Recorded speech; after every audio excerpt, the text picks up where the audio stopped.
마태복음 7장 21절로 23절.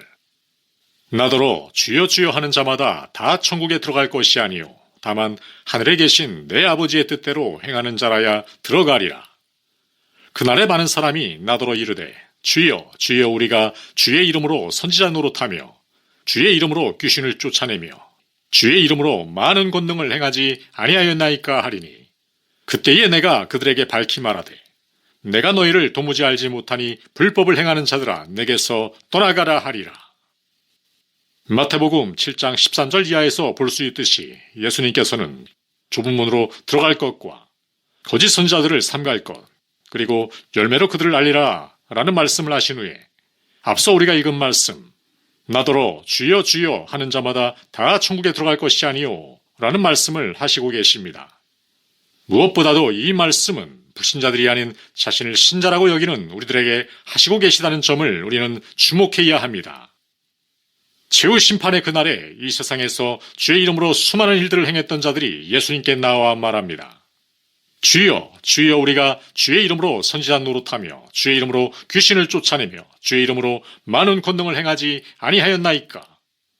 본문에 나오는 선지자 노릇하며 주의 이름으로 귀신을 쫓아내며 많은 권능을 행했던 자들, 그들은 오늘날로 말하면 대표적으로 기독교 지도자들, 그 중에서도 목회 성공을 이룬 유명한 대형교회 지도자들, 유명세를 떨치는 치유사역자들, 은사자들을 말한다고 할 수 있습니다. 그리고 이것이 비단 종교 지도자들만에 대한 말씀이겠습니까? 자칭 그리스도인이라고 스스로를 여기는 대다수의 교인들, 입술로는 하나님의 영광을 말하지만 실제 그들의 내면의 숨은 동기와 목적은 세상에서뿐만 아니라 교회 내의 사람들로부터 인정과 영광을 추구하는 것입니다. 그들에 대해 예수님께서 어떠한 최종 심판을 내리고 계십니까? 내가 너희를 도무지 알지 못하니 불법을 행하는 자들아 내게서 떠나가라 하리라. 본문에 알지 못하니에서의 알다는 원어로 기노코스인데 알아주다, 인정하다라는 의미입니다. 그들은 이 세상의 업적으로 사람들에게서는 인정을 받았을지 모르나 그 최후의 심판대에서 우리 주님께는 결코 인정을 받지 못할 것입니다. 예수님은 내가 너희를 도무지 알지 못하겠다 라는 말에 몹시 당황해하는 그들을 향해 이어서 다음의 말씀을 하셨습니다. 불법을 행하는 자들아 내게서 떠나가라. 여기서 불법은 아노미아라는 원어로 법이 없음, 법에 대한 위반, 불법, 악행, 죄를 의미합니다. 본문 22절로 23절에서 예수님께서는 그날에 많은 사람이 나더러 이르되 주여 주여 우리가 주의 이름으로 선지자 노릇하며 주의 이름으로 귀신을 쫓아내며 주의 이름으로 많은 권능을 행하지 아니하였나이까 하리니, 그때에 내가 그들에게 밝히 말하되 내가 너희를 도무지 알지 못하니 불법을 행하는 자들아 내게서 떠나가라 하리라 라고 분명히 말씀하셨습니다. 모든 사람들이 인정하고 성공한 목회사역과 업적일지라도 우리 주님께서 보실 때는 그저 주님의 영광과 비전으로 포장된 개인 사업에 지나지 않을 수도 있음을 우리는 명심해야 합니다. 즉, 우리 인간의 보는 눈과 주님의 보는 눈은 이와 같이 많이 다른 것입니다. 자신의 몸과 마음을 다해 불철주야 목회를 했고 주님의 이름으로 수많은 사람들을 전도하고 치유했으며 주님의 말씀으로 양육했으며 마침내 대형교회를 이루었습니다. 이러한 주님을 향한 열심과 열정이라는 것을 가지고 한평생을 달려왔는데 예수님의 최종 판결은 내가 너희를 도무지 알지 못하니 불법을 행하는 자들아 내게서 떠나가라 라는 것입니다. 과연 무엇이 문제입니까? 대형교회가 문제입니까? 아닙니다. 대형교회 자체는 문제가 될 수 없습니다. 그러면 무엇이 문제인 것입니까? 그것은 동기의 문제입니다. 사무엘상 16장 7절. 내가 보는 것은 사람과 같지 아니하니 사람은 외모를 보거니와 나 여호와는 중심을 보느니라. 예레미야 17장 10절. 나 여호와는 심장을 살피며 폐부를 시험하고 각각 그의 행위와 그의 행실대로 보응하나니. 사람들은 누군가의 세상적인 지위나 명성, 업적을 보고 판단하며 찬사를 보냅니다. 그리고 그러한 사람은 반드시 천국에 갈 것이라고 생각합니다.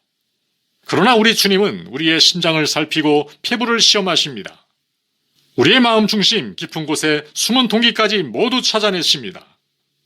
주님께 버림받은 세상적 기준으로 보았을 때 대단한 업적을 이룬 자들도 한때는 순수한 마음으로 주님을 섬겼을 것입니다.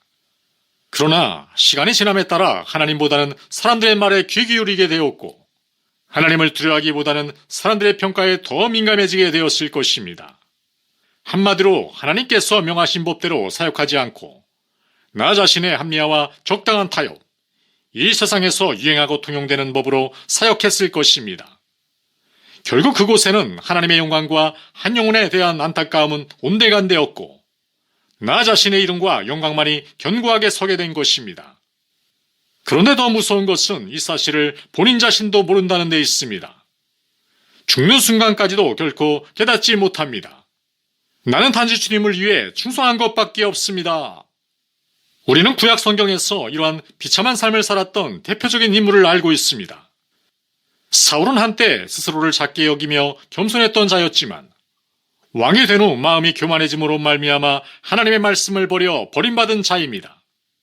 하나님보다는 사람들을 의식하고 자기를 위하여 기념비를 세우는 등 그 자신의 영광을 추구했으며 심지어 하나님의 기름 부으신 자인 사위 다윗을 죽이는데 그의 평생을 소진했습니다. 그리고 결국 전장에서 비참한 죽음을 맞이했습니다. 사울, 그에게도 회개의 기회는 있었습니다.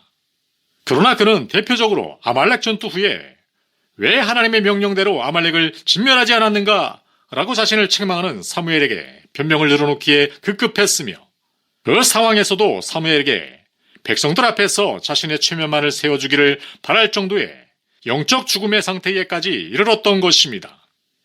이러한 사울을 향한 사무엘의 하나님께로부터의 대언은 무엇이었습니까?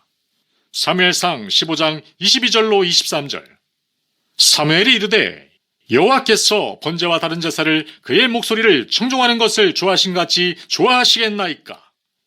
순종이 제사보다 낫고 듣는 것이 순양의 기름보다 나으니 이는 거역하는 것은 점치는 죄와 같고 완고한 것은 사신우상에게 절하는 죄와 같음이라.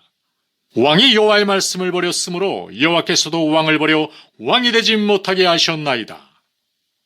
하나님께로부터 아말렉에게 속한 모든 것을 진멸하라는 명령을 받았던 사울이지만 사울과 백성들은 막상 양과 소와 기름진 것들을 보았을 때 마음이 흔들리기 시작했습니다.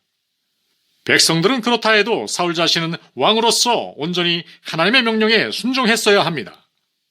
그러나 결국 기름진 전리품을 취하자는 백성들의 눈치를 보며 좋은 전리품을 가지고 하나님께 제사하면 더 좋지 않겠느냐라는 자기 합리화에 빠짐으로써 하나님의 명령을, 하나님의 법을 따르지 않았던 것입니다.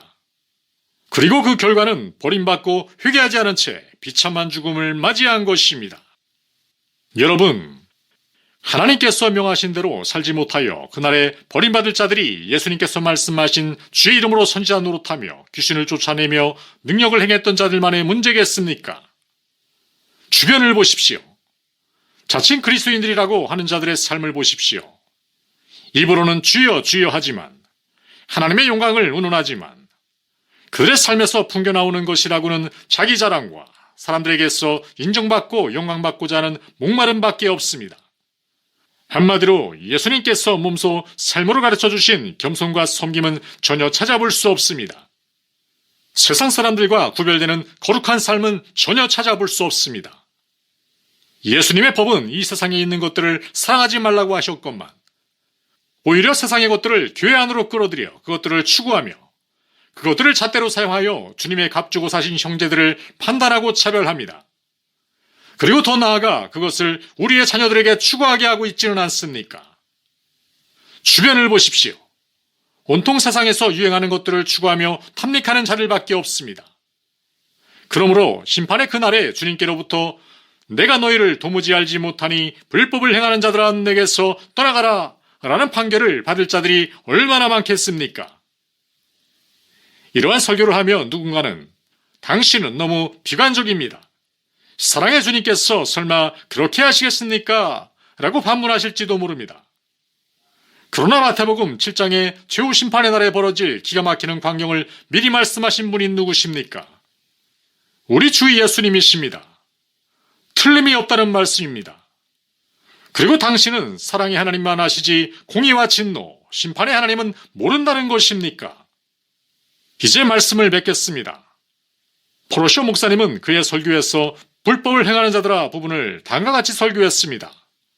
마치 내가 너에게 법을 주지 않은 것처럼 행하는 자들아. 그렇습니다. 예수님은 공간복음서를 통해 특히 산상수훈에서 우리 믿는 자들이 이 세상을 어떻게 살아가야 할지에 대해 가르치시며 직접 삶으로 보여주셨습니다. 그리고 이제 저와 여러분은 하나님의 말씀인 성경을 우리 삶의 지침서로 삼아 살아야 합니다. 아무리 세상이 마지막 때를 향해 다름질하며 우리 믿는 자들을 조롱한다 할지라도 우리는 노아와 같이 하나님께서 명령하신 법대로 우리의 삶을 살아내야 합니다. 모든 하나님의 말씀들을 준행해야 합니다. 예수님의 재림을 기다리고 준비하며 믿음의 방주를 만들어야 합니다. 예수님께로 받아들여지느냐 아니면 못하느냐의 기준은 하나님의 법대로 살았는가 아닌가에 있습니다. 이것은 결코 행위구원을 말하는 것이 아닙니다. 우리가 모든 말씀을 지킬 수는 없을 것입니다. 무엇보다도 예수님께서는 우리의 마음 중심과 동기를 면밀히 살피시고 심판하실 것입니다. 이 세상의 삶 동안 얼마나 마음을 다하고 목숨을 다하고 힘을 다해 하나님을 사랑하며 말씀대로 살기 위해 몸부림쳤는지가 중요합니다. 하나님의 거룩하신 같이 거룩하기에 힘쓰며 죄와 피 흘리기까지 싸웠는가를 보실 것입니다. 교회 안에서 직분과 연륜을 막론하고 나름대로 구원의 확신을 가지고 심지어 거듭났다고 주장하는 자들 가운데 성경 말씀과는 전혀 거리가 먼 삶을 사는 자들이 있습니다. 육신의 정욕, 안목의 정욕, 이생의 자랑, 그리고 온통 세상 것들만을 추구하면서 말입니다. 그들에게서는 천국, 지옥, 복음, 회개, 거듭남, 거룩 등에 관한 진짜 신자로서의 관심사는 조금도 찾아볼 수 없습니다. 그리고 그러한 얘기를 꺼내면 몹시 당황하거나 부담스러워하며 심지어 불쾌하게 여깁니다. 교회 안에 대다수 불신자들은 예수님께서 천국 시민으로서의 법을 전혀 주신 일이 없는 것처럼 영적 부담감이라고는 전혀 갖지 않고 편안하게 살면서 지금 죽어도 천국에 갈 수 있다는 그릇된 확신을 갖고 있습니다. 참으로 큰일이 아닐 수 없습니다. 최후 심판대 앞에서 맞이할 천국과 지옥의 판결은 영원한 판결입니다. 그 판결이 단 하루 만의 것이라 해도 끔찍할 것인데 영원한 불의 형벌이라고 하는 데에 그 치명적인 심각성이 있습니다. 영원이라는 개념은 우리 인간이 헤아릴 수조차 없는 것입니다. 우리 인간의 수명이 100년이라고 칠 때 그 영원이라는 것에 비하면 먼지 하나에도 미치지 못할 것입니다. 지금도 수많은 영혼들이 절대 절망 가운데 극한의 고통을 받는 그 영원한 불과 유황으로 타는 불못에 여러분 자신과 가족은 절대 가서는 안 됩니다. 결코 그곳만은 가서는 안 됩니다. 그러나 종말에 관해 예수님께서 친히 하신 말씀을 근거로 그리고 지금의 한국교회와 교회 안의 교인들의 모습으로 미루어 보건대 그날에 주님께로부터 불법을 행하는 자들의 반열에 서서 외면당할 자들이 적지 않을 것입니다. 이 세상에서의 우리의 삶은 안개와도 같습니다. 그 잠깐의 삶 동안 우리 모두는 무엇을 추구하며 살아야 하겠습니까? 이 세상 그 어떤 부유함이나 즐거움보다도 오직 여호와의 율법을 즐거워하여 그의 율법을 주야로 묵상하며 행하기에 힘써야 합니다. 그 언젠가 나의 심장이 멈추는 그 순간까지 나의 호흡하며 살아가는 모든 한순간 한순간의 이유와 동기는 나를 영원한 죄의 멸망과 타오르는 불과 유황의 시뻘건 구덩이에서 구원해 주신 예수 그리스도의 놀라운 은혜에 대한 사랑에 있어야 하겠습니다. 그럼에도 순간순간 살아나서 너 자신의 성공과 야망을 추구하라고 속삭이는 나의 자아와 악의 소리를 단호히 하나님의 말씀으로 물리치며 이제 내가 사는 것은 나를 사랑하사 나를 위하여 자기 자신을 버리신 하나님의 아들을 믿는 믿음 안에서 사는 것임을 외치며 사는 삶이어야 하겠습니다. 그리고 우리 주위에 영적으로 깊이 잠들어 있는 대다수의 사람들을 위해 기도하며 듣든지 아니 듣든지 진정한 회개의 복음을 외치는 삶을 살아야 합니다. 이제 다음에 세 가지 말씀으로 마치겠습니다. 간절히 바라옵기는 활력이 있고 살아있는 하나님의 거룩한 말씀이 여러분들의 심령과 골수를 쪼개며 여러분 각자의 신비에 깊이 박혀 역사하기를 간절히 기도합니다. 요한복음 14장 21절 나의 계명을 지키는 자라야 나를 사랑하는 자니 나를 사랑하는 자는 내 아버지께 사랑을 받을 것이요 나도 그를 사랑하여 그에게 나를 나타내리라. 디모데후서 2장 5절. 경계하는 자가 법대로 경계하지 아니하면 승리자의 관을 얻지 못할 것이며, 빌립보서 2장 12절. 그러므로 나의 사랑하는 자들아, 너희가 나 있을 때뿐 아니라 더욱 지금 나 없을 때에도 항상 복종하여 두렵고 떨림으로 너희 구원을 이루라.